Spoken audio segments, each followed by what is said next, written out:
زندگی میں positive thoughts کی کیا اہمیت ہے، ایک کہانی سے سیکھتے ہیں۔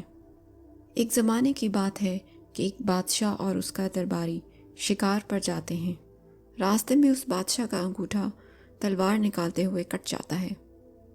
وہ اتنا بوکھلا جاتا ہے کہ اس پر شور مچانے اور چیخنے چلانے لگتا ہے۔ کہتا ہے، سپاہیوں جاؤ جاؤ، فوراً جا کے حکیم کو بلا کے لاؤ، دیکھو میرا انگوٹھا کٹ گیا، میری کیا حالت ہو گئی، تم لوگ جاتے کیوں نہیں؟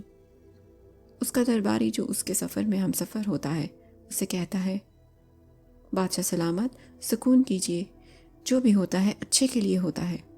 اب بادشاہ کو یہ بات سن کے بہت غصہ آتا ہے۔ اسے کہتا ہے، اے درباری، کیا تیرا دماغ سٹیا گیا ہے؟ تو کس قسم کی باتیں میرے ساتھ کر رہا ہے؟ میں تو تجھے اپنا سمجھتا تھا، لیکن تو بالکل غیروں جیسی باتیں میرے ساتھ کرتا ہے۔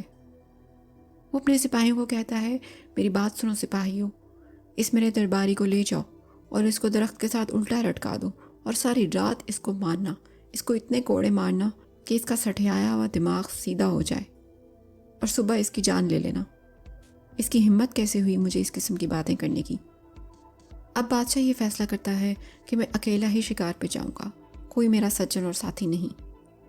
قدرت کا کرنا کچھ ایسا ہوتا ہے کہ اس بادشاہ کو اکیلا پا کر کچھ اس جنگل کے جنگلی اس کو اٹھا لے جاتے ہیں۔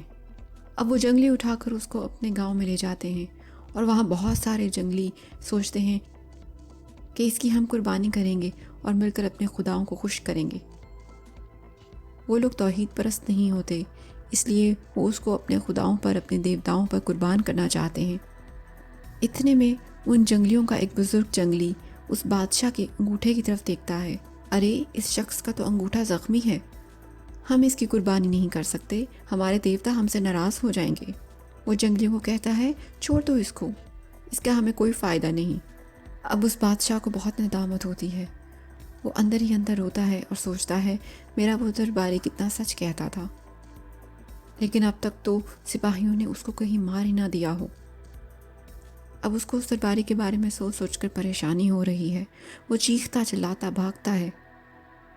بالکل عین موقع پر جب اس درباری کو پھانسی دینے ہی والے تھے، وہ بادشاہ پہنچ جاتا ہے۔ وہ اس درباری کو کہتا ہے، درباری، اے درباری، تو مجھے معاف کر دے، جو ہوتا ہے اچھے کے لیے ہوتا ہے، دیکھ آج میں تمہاری وجہ سے زندہ ہوں، نہیں تو وہ جنگلی مجھے اپنے دیوتاؤں پر قربان کر دیتے، لیکن میں کتنا برا انسان ہوں کہ تو نے میرے ساتھ اتنی اچھائی کی اور میں نے تیرا کیا حال کیا۔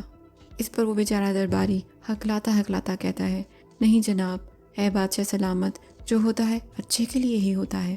بادشاہ سے کہتا ہے، اے درباری، کیا تیرا دماغ خراب ہے کہ جو ہوتا ہے اچھے کے لیے ہوتا ہے؟ دیکھ میں نے تیری کیا حالت بنا دی۔ اس پر وہ درباری مطمئن ہو کر کہتا ہے، بادشاہ سلامت، اگر میں یہاں پر نہ ہوتا تو میں آپ کے ساتھ ہوتا، اور پھر وہ آپ کو تو قربان نہ کرتے لیکن مجھے اپنے دیوتاؤں پر قربان کر دیتے۔ اس لیے ہمیں اللہ کے کاموں پر مطمئن رہنا چاہیے کہ جو ہوتا ہے اچھے کے لیے ہی ہوتا ہے۔